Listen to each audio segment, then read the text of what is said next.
అనంత కరుణామయుడు, అపార కృపాశీలుడు అయిన అల్లాహ్ పేరుతో ప్రారంభిస్తున్నాను. ఆకాశం బ్రద్దలైనప్పుడు, నక్షత్రాలు చెదరిపోయినప్పుడు, సముద్రాలు చీల్చబడినప్పుడు, సమాధులు తెరువబడినప్పుడు, అప్పుడు ప్రతి మనిషికి తాను ముందు వెనుక చేసుకున్నదంతా ఏమిటో తెలిసిపోతుంది. ఓ మానవుడా, పరమదాత అయిన నీ ప్రభువును గురించి ఏ విషయం నిన్ను మోసంలో పడవేసింది?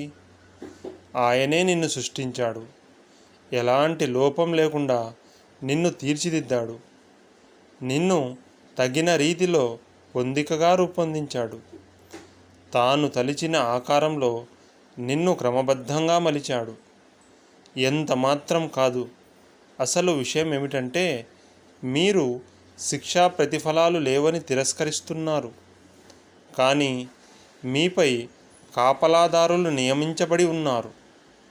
మీ చర్యలను ఒక కంట కనిపెడుతూ ఉండే గౌరవనీయులైన లేఖకులు మీపై నియమించబడ్డారు. మీరు చేసే ప్రతి పని వారికి తెలుసు.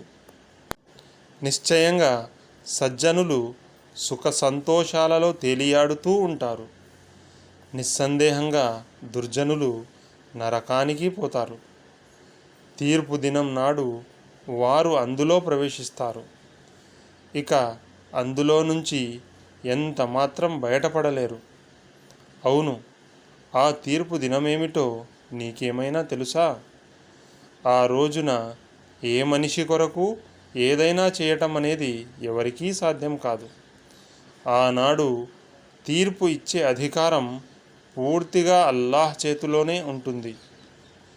సూరా అల్ ఇన్ఫితార్.